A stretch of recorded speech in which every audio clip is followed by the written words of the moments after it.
ప్రియ సహోదరులకు యేసుక్రీస్తు వారి శుభనామం పేరట వందనాలు మరియు శుభోదయం. అనుదిన వాగ్దానాన్ని దయచేస్తున్న దేవునికి స్తోత్రాలు. నేటి వాగ్దానం యోబు గ్రంథం 23వ అధ్యాయం 10వ వచనం.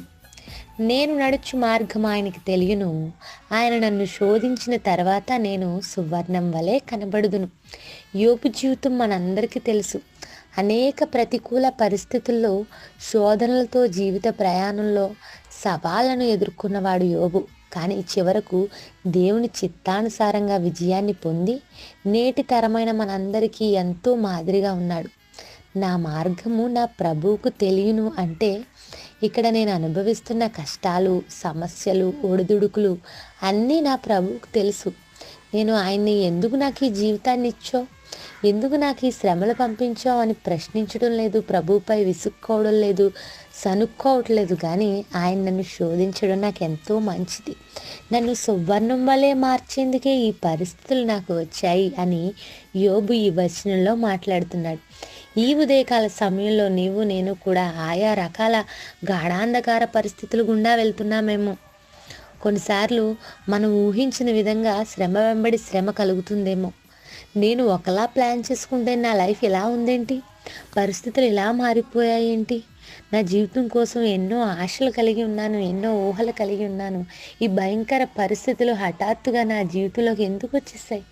నా కుటుంబంలో, నా చదువులో, నా ఉద్యోగంలో, నా పిల్లల భవిష్యత్తులో, నా ఆధ్యాత్మిక జీవితంలో ఈ శ్రమలు, సమస్యలు ఏంటి అని బాధపడుతుంటే, అటువంటి అనుభవంలో ఉంటే నమ్మండి ప్రియులారా, దేవుని వాక్యం సెలవిస్తుంది, ఈ శోధన, ఈ కష్టం, ఈ శ్రమ ఆయనకు తెలియను.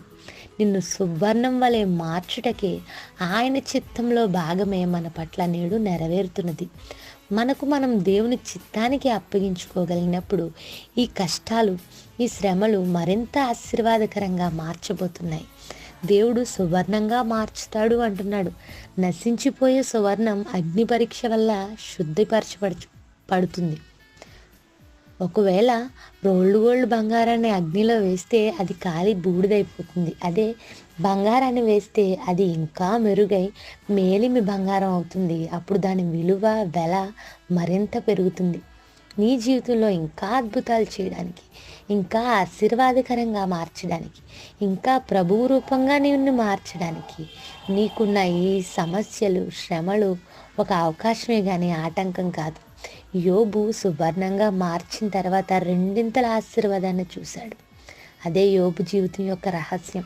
ఈరోజు మనల్ని కూడా రెండింతలుగా ఆశీర్వదించబడాలన్నదే దేవుని సంకల్పం. ఆయన చిత్తానికి అంగీకరిద్దాం.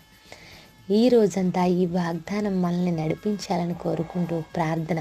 మహాగణుడా, మహోన్నతుడా, నీ గణనామానికి స్తోత్రాలు. మాతో మాట్లాడిన మాటలను బట్టి స్తోత్రాలు. యోబు వంటి నిరీక్షణను మాలో ఉంచుము. మా శ్రమల వెంబడి ప్రయాణంలో సువర్ణం వలె మార్చబడుటకు మాకు నిరీక్షణను దయచేయము. ఈ రోజంతా ఈ వాగ్దానాన్ని మా పట్ల నెరవేర్చుము. మా సమస్యల ద్వారా మరింత ఆశీర్వాదకరంగా మమ్మల్ని మార్చుటకు నీ సంకల్పమని నమ్ముచున్నాం. అట్టి కృపతో మమ్మల్ని బలపరచు. యేసయ్య నామములో అడుగుచున్నాను తండ్రి, amen. Have a wonderful day. Thank you అలా.